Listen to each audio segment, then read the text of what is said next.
Okay, so I'm just gonna cut some random stuff with this. I am gonna talk about the design of this knife and why I designed it the way I did.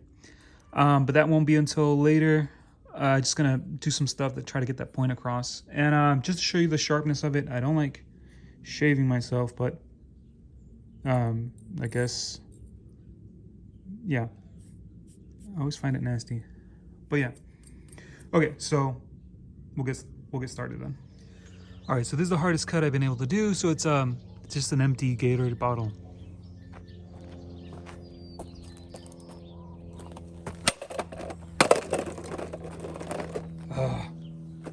So I messed up. So that almost did it, but the tip came out. All right, let's do that again. All right, try number 2.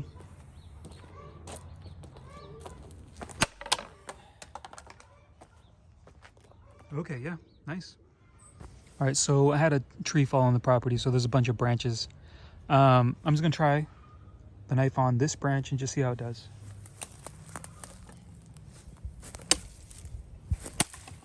And that one was dead. That one was dead too.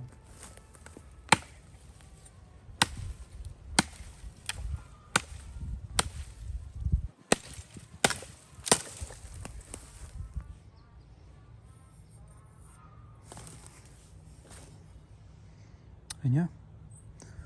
So super thin blade, like crazy thin. And no warpage, nothing. So nice. Pretty good. All right, so this is a piece of vinyl tubing. It's 1.25 inches. And this is just to show you kind of the geometry of the knife. So pretty dang thin, but then it gets kind of thicker up here. So yeah, so just to see. Still cuts it through pretty well, but there is some resistance a lot more resistance when it gets up to like this point. Yeah.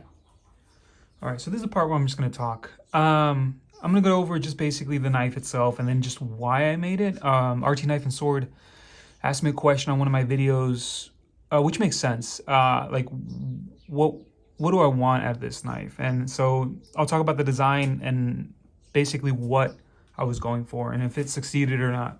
And then just the drawbacks too. So to start off, dimensions and stuff.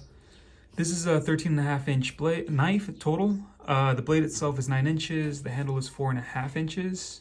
The material is CPM 3V, which was professionally heat treated by Peter's Heat Treat to 60 Rockwell hardness.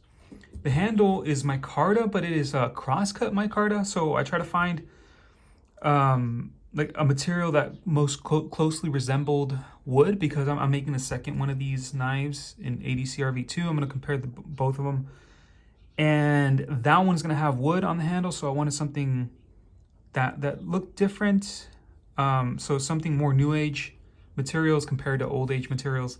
And I still wanted it to look similar to the other knife. So this is the closest I found to wood, basically.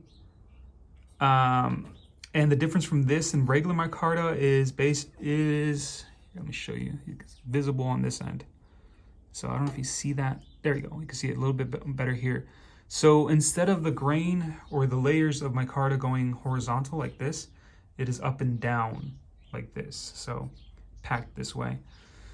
And yeah, it actually does kind of look like wood. Yeah, so it's supposed to be a coffin. Let's see. Whoop. Yeah. So yeah, it's supposed to be a coffin with a cross, and the cross is supposed to help with grip. So it digs into your hand just a little bit, and then just helps with grip just a little bit too. So, okay, all right. So talking about design. So I wanted to make something a knife that could still chop, but was very thin behind the edge, thin in general, and had a pointy tip. So this is what I came up with.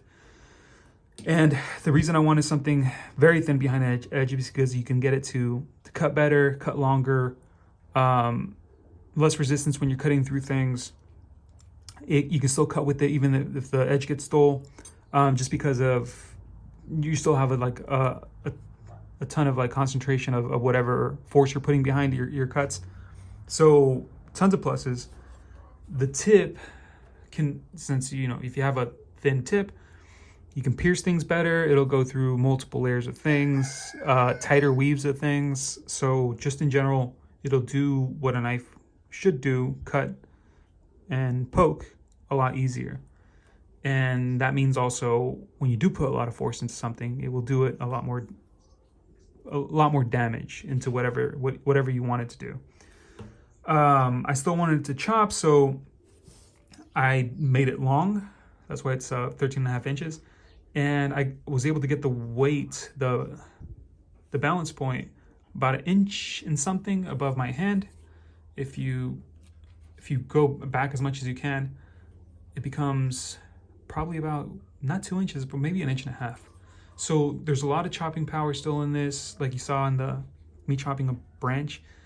And I kept it strong too, in a sense, as strong as I could by choosing to make it a wide knife. So this is about 2 inches wide.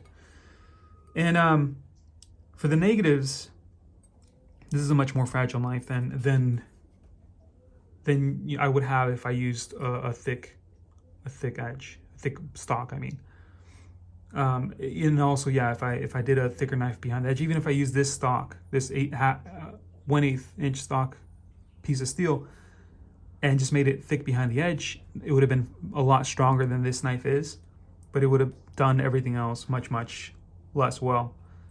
The other thing is too, this is not a small knife, so the power going behind all the swings and all the cuts and the pokes and all that stuff is multiplied because this is such a long knife, such a larger knife. If I would have had, just a regular bushcraft knife or whatever, just a regular knife with like a 5-inch blade instead of a 9-inch blade, there would be less stress on the knife itself. So that's another thing, negative in terms of design. But the biggest negative is you have to use constantly edge alignment. You have to be aware of edge alignment, which you should be, but this is just more to a larger degree.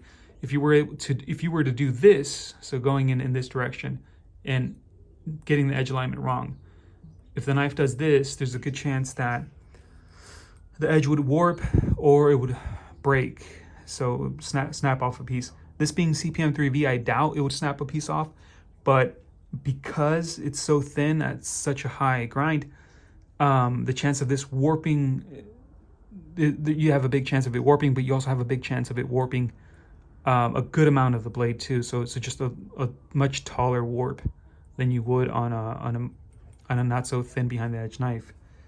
That I think is the biggest thing of all. If you look at the video of me just chopping a branch, I'm using this part basically, and that's what I have to use whenever I do chop things.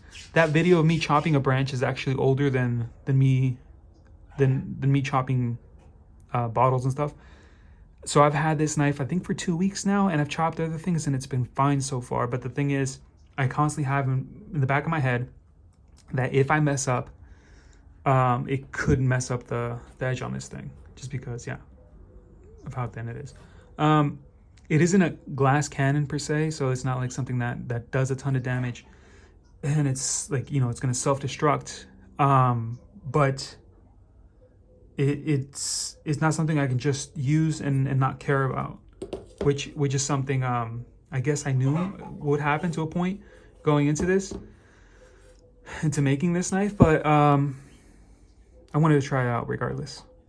So yeah, okay, that's my thoughts behind of my design. And yeah, if you have any questions, like always, let me know. All right, bye. All right, one last thing. So from an artistic perspective, there's something about this knife that I was not able to reproduce in this knife, and I don't know what it is. I like this knife better. Whatever it is, I wasn't able to touch it again. Okay, just wanted to mention that.